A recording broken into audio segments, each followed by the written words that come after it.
সর্বপ্রথম আক্রান্ত নাভির পুঁজ চেপে চেপে বের করতে হবে। এরকম কোন ডাক্তারি যদি করতে যাও, হ্যাঁ চাচা চাষিকে ডাকো, চাষি ডাকো, আর ওই একটু বিশাল বিশালি নিয়ে আসো, ভাত থাকতে অন্যরকম, ওই বিশালি করে একটু এনে বিছাও, চাষিকে ওই চাষির বয়স তো বেশি না, 7-8 দিন, ছোট বাচ্চা নাই 20 কেজি ওজন, ওই শোয়াই দিলাম। চাষারে বলবা যে মাথা আর সামনে পা দুটো খুব সুন্দর করে ধরো, আর শাশুড়ি বলবা পেছনে ভালো করে ধরো, তুমি ভালো করে ধরো, আর নিজের মুখে একটা ওই যে মাস্ক পরে নিবা বা বাইরে নিবা, বুঝো নাই? হাতে একটু গ্লাভস করে নিলে,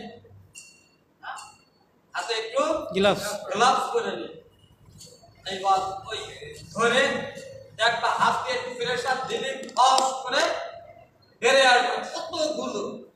আর নাকে যদি কেউ না নিয়ে আসো, এই মুখ কিন্তু ওই বিষে ভরে যাবে, পরে ব্যাপারটা তোমরা পরে বুঝতে পারো। আর বাস্তু যখন ওইভাবে চিট করে ধরছে, চাষা কিন্তু কিছু বলবে না, চাষি মহিলা মানুষ হৃদয়টা বোঝো, মানে মায়ের জাতের হৃদয় কি হয়, খুব আবেগপ্রবণ, উনি আল্লাহ বিল্লি করতেই থাকবে, বাসু টাকাটাকি করবে না। ওই বাসুর 4টা-5টা ডাক দিলে এমনও কথা বলতে পারে, তোমার ট্রিটমেন্ট করতে না পারো, তোমার বাসুটা আলাদা করছে, আল্লাহ বাসুটা মরি বলে এরকম এরকম যখন করবে না, তখন ধাপ করে বাসুটা নিজে মেরি ফেলি, এখন আবার মায়া দেখাচ্ছে না, ধরো বাসু মরলে আমি দেবা না, এরকম একটা কনফিডেন্স নিজেদের ভিতরে। তোমরা ফিল্ডে যেই এরকম পাবা না যে স্যার পাইছিলাম, আরে ভাই 25 বছর বাট ঘাটে কাজ করা মানুষ, 25 বছর একটা দুটো সময় ওই চাষি যখন ধরতে পারবা না বা ভাবি যখন ধরতে পারবে না, তখন উড়ি পারবা না যে, কিন্তু ওরকম ভাবতে জোরে দিয়ে তাকে একটু আশ্বস্ত করতে হবে, বাসু মরে গেলে আমি দেবো।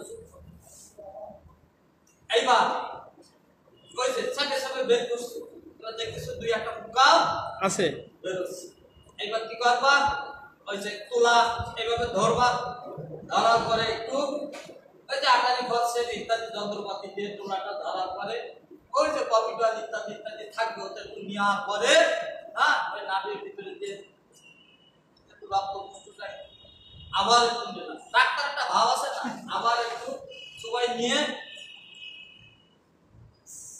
এখন 2-4টা পোকা থাকতেও পারে, 2-1টা পোকা থাকতেও পারে। এবার কি করতে হবে না, চাপা চাপি খুব বহুত করলাম, ওই নাথনে একটু গোড়া করবা, গোড়া করে নারকেলের তেল বা ওর সঙ্গে দিয়ে ওই নামের ভিতরে একটু ঢুকাই দেওয়ার চেষ্টা করবা, দেখবা ওই পোকাগুলো আস্তে আস্তে বেড়ে যাচ্ছে না মারা যাবে। ওভাবে করার পরে ওই যে ঘাস শুকানো পাউডার একটু ওই ক্ষত জায়গায় দিয়ে দিলাম, হ্যাঁ যাওয়ার পরে 4 সাইডে 4 দিন তেল দিয়ে দিলাম। এইভাবে সকাল বিকাল 2-3 দিন করলে তোমার বাছুরটা এই যে কাজটা করে দিচ্ছ না, তোমার বাছুর কিন্তু 50% সুস্থ হয়ে গেছে। বের করতে হবে, 2 নম্বর পয়েন্ট লেখো। এরপর ড্রেসিং করতে হবে, এরপর কি করবা, ড্রেসিং করতে হবে, এরপর ড্রেসিং করতে হবে। হবে লিখে ফার্স্ট ব্র্যাকেট শুরু করো, লাগবে, কথা কি বুঝছো? এখন দেখো চিকিৎসা 2,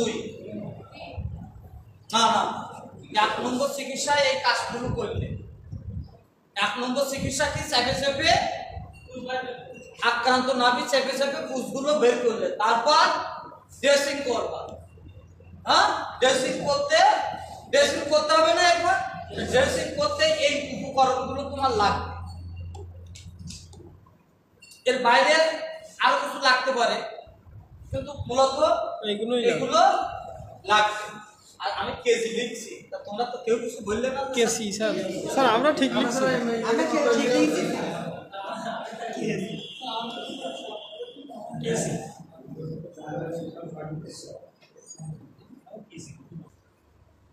চিকিৎসা 2 লেখো লেখো উপরোক্ত যে কোনো একটি ইনজেকশন মানুষের প্রয়োগ করতে হবে বরবার 3 দিন। আচ্ছা এখন আসো চিকিৎসা 3 জ্বর ও ব্যথা কমানোর জন্য। কারণ হচ্ছে তাপ বেড়ে যাবে তার মানে তো জ্বর। আর নাভিতে তো ব্যথাও আছে খোসাখুসি করলে। জ্বর ও ব্যথা কমানোর জন্য প্যারাসিটামল জাতীয় ঔষধ। এই যদি না বুঝতে পারো তাহলে আমরা স্যার এই বাচ্চার কি ইঞ্জেকশন দেওয়া যাবে? ব্যথার ইঞ্জেকশন যদি তোমরা 3 নম্বরটা না করতে চাও কোনো সমস্যা নাই, ওই যে রানামাসিন ট্যাক্টোমাসিন এইটা এগুলো সব করলে যথেষ্ট। তবে কি ওই জয়েন্টে জয়েন্ট এই নাভিতে ঘা হলে টেম্পারেচার বেড়ে গেলে জয়েন্টগুলো খুলে যায়। জয়েন্ট বোঝো তো, এইটা খুলে যায়, ব্যথা হয়। এইটা এই করার জন্য ওই প্যারাসিটামল জাতীয় ট্যাবলেট যে কোনো ভাবে তোমরা খাইয়ে ফেলবা ওইটা।